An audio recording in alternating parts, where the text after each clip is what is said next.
Ku Lwokuna lwa wiiki ewedde abalamuzi omusanvu abakooti ensukulumu baawa ensala yaabwe mu musango gwa Togikwatako ennyingo 12 abasatu ne bakkiriza okujulira kw'oludda olwawaaba ate abana ne bawakanya era ne bagoba okujulira nga kino kyaleka oludda olwawaaba nga tetumatidde na nsala eno. Lunaku lwa kiyongobero eri eggwanga lyonna. Naye tumanyi nti kooti y'abantu gyeri. Olwaleero Hassan Mabiriizi kiwanuka azzeemu mu kooti eno nga wakanya ensala y'abalamuzi abasatu abali mu musango guno era naawe ensonga eziwerako. Naye ng'ekisookera ddala obukulu njagala ensala y'omulamuzi Katuleebe Ssaabalamuzi, ensala y'omulamuzi Amoko n'ensala y'omulamuzi Tumwesigisa zigwemu kuba zimenya amateeka. Mabiriizi ategeeza nga bba omulamuzi Stella Arakyamoko ng'ono ye Idule Amoko mubaka w'omukago wa Africa akiyita African Union era ng'omulimu guno gwamuweebwa President Museveni nga kino kyali kikugira omulamuzi Stella Arakyamoko okusalira Pulezidenti omusango. So bayi wabeera ambassador ngamba kooti nti omuntu oyo tayinza kubanga yeetengeredde kusala musango ogwo. Agambye nti ne Ssaabalamuzi Katuleebe y'omu ku baatandikawo Kampala Associates Advocates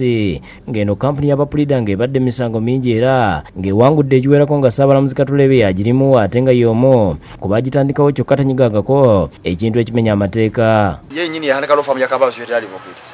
Lofaamu eyo ejja mu maaso ge neewuza emisango n'egiwangula nga tanyiga nti yennyini omu kubafunamu amagoba. N'endagana emisango gye yafulamu ogw'amabazi nga lofaamu eyo eze ogwasa kikuba nga lofaamu eze nga talina kyegira. Ayongeddeko nti Ssaabalamuzi Katuleebe mulwadde nga bwe yagamba nti takyasobola kuwandiika wadde okusoma byewandiika nga kino kiraga nti ensala ye yali nfu. Akatundu 144 akassemateeka namba akatundu akokubiri kakirambika bulungi nti omulamuzi wafuna obuvuzi bw'omubiri oba mu bwongo bwe talina kutuula. Kakati ekibuuzo ekiriwo nti omulamuzi omukosefu mu bwongo mu mubiri yasobola na kulaba wasobola okuwandiika ensala yabasalewo ngamba ensala nfu. Agattako nti era gavumenti erina okumutwala mu ddwaliro okujjanjabibwa nga yali tasobola kugusalira pulezidenti. Nga medical board ye mukiryalinga ogenda ebweru okola ki okumujjanjaba. Kizibu okugamba nti ayinza okusalawo amazima ng'ate mukama we agenda okuma obujjanjabi ye Museveni ng'ayita mu minisita y'ebyobulamu Jane Ruth Aceng. Agattako nti Katuleebe mukwano nnyo gwa Pulezidenti Museveni nga kyamuviirako okusenguka okuva e Bunyarugulu n'asenga okumuliraana Nnyabushozi mu Kiruhura District nga kyamuviiriddeko okwekubira musango guno. Naye ng'oggyeko ekyo ndaze n'okulaga nti abalamuzi abo abasatu tebaliimu nsa. Abalamuzi abo abasatu obujulizi bonna nabufunye nga bonna mikwano gya Museveni. Katuleebe obujulizi nabuleese bonna nti kuva 18 mukwano gwa Museveni akolagana naye era tebayinza kweta.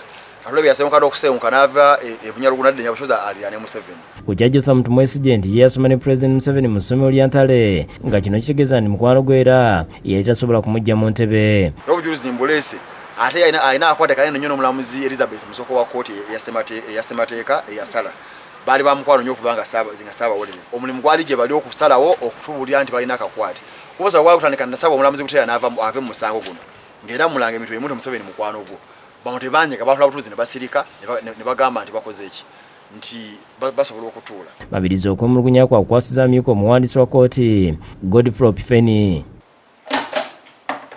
Emisango mingi egiriwo naye mbanokoleddeyo gumu ogwali e Bungereza ogwa Pinochet House of Lords Court esemba yasala omusango ogwo ne baddamu ne bagituuza ne bagigamba nti omu ku balamuzi yalina akakwate kwa Amnesty International yali evunaana Pinochet era ne bagisazaamu.